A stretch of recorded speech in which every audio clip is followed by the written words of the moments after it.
মহামান্য রাষ্ট্রপতি জনাব মোহাম্মদ শাহাবুদ্দিন তার স্বাক্ষরযুক্ত পদত্যাগপত্র আজ 24শে জুলাই 2026 9 শ্রাবণ 1433 তারিখে রোজ শুক্রবার অপরাহ্ন 5টা 1 মিনিটে আমার নিকট পদত্যাগপত্র দাখিল করেছেন। ফলশ্রুতিতে সংবিধানের 54 অনুচ্ছেদ অনুযায়ী আমি রাষ্ট্রপতির দায়িত্ব গ্রহণ করেছি। পদত্যাগপত্রটি আমি গ্রহণ করেছি এবং জাতীয় সংসদ সচিবালয়ের রেকর্ডে সংরক্ষণ এবং প্রয়োজনীয় প্রশাসনিক কার্যক্রম গ্রহণের জন্য নির্দেশ প্রদান করা হলো। কেন তিনি পদত্যাগ করেছেন এটি নিশ্চয়ই জানার কৌতূহল আপনাদের মধ্যে রয়েছে। তিনি লিখিতভাবে জানিয়েছেন যে তিনি গুরুতর অসুস্থ, হৃদরোগ, উচ্চ রক্তচাপ, ডায়াবেটিস ও কিডনি জটিলতায় তিনি ভুগছেন। তার হৃদযন্ত্রে বাইপাস সার্জারি হয়েছে। ইদানিং স্বাস্থ্য পরীক্ষার অটোনমিক নিউরোপ্যাথি নামে রোগ শনাক্ত হয়েছে। এই রোগের কারণে তিনি মাঝে মাঝে অচেতন হয়ে পড়েন। এসব রোগের প্রাদুর্ভাবে এবং শারীরিক ও মানসিক অসমর্থতার কারণে রাষ্ট্রপতির মতো গুরুত্বপূর্ণ সাংবিধানিক পদের দায়িত্ব পালন করা তার পক্ষে সম্ভব হচ্ছে না। তার দীর্ঘমেয়াদী চিকিৎসার প্রয়োজন।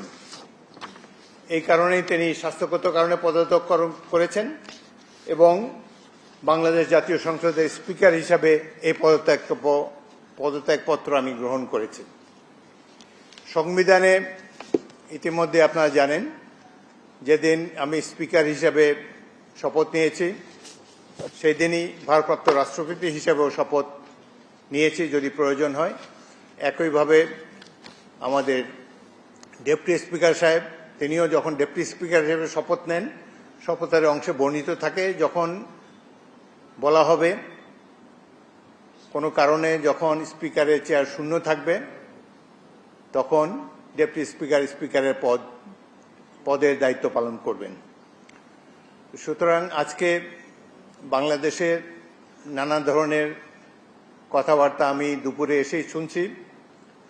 দেখা গেল যে এটি প্রকৃত। তিনি শারীরিক অসামর্থ্যের কারণে পদত্যাগ করেছেন। আমি তার মঙ্গল এবং সুস্বাস্থ্য কামনা করি এবং আমার মনে হয় তিনি মাফিয়া সরকারের আমলে নির্বাচিত হলেও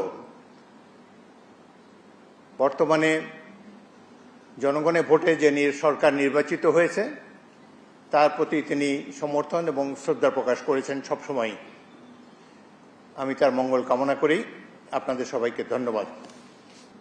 বাংলাদেশের রাষ্ট্রপতির পদত্যাগ একটি গুরুতর ঘটনা।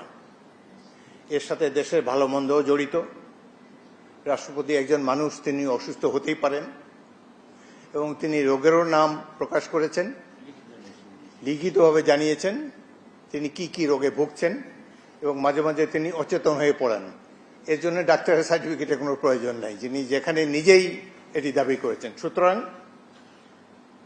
আমরা আশা করি এই পদত্যাগের ফলে সকল ধোঁয়াশা পরিষ্কার হলো।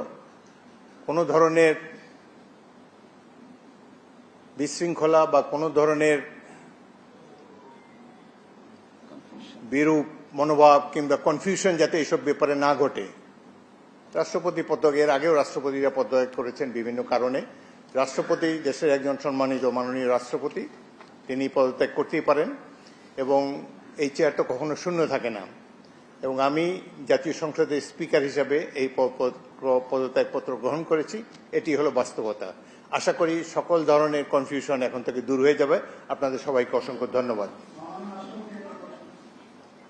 এই ধরনের প্রশ্ন করবেন না ভাই, কোনো কনফিউশন ক্রিয়েট করবেন না। দেখেন এক minute please listen to me. আপনারা আমাকে স্পিকার হিসাবেও দেখেছেন, এর আগেও 40 বছর ধরে রাজনীতি করছি। আমি সরাসরি কথা বলতে অভ্যস্ত। সুতরাং কনস্ট্রাকটিভ কথা বলা ভালো। আমি তো প্রশংসাই করলাম তার। তিনি রিজাইন করেছেন স্বাস্থ্যগত কারণে। কি কি রোগের কথা তিনি বলেছেন, কিভাবে তিনি আমাদের কাছে দিয়ে সেটাই জেনেছি। এরপরে এটার মধ্যে তো আর অন্য কোনো কিছু নেই। যে বলেন একজন মহিলা, এ ব্যাপারে আমার কোনো মন্তব্য নাই। একটি গুরুতর সলেম অকেশন, দেশের রাষ্ট্রপতি পদত্যাগ করেছেন, let us do justice to him. Thank you very much. No.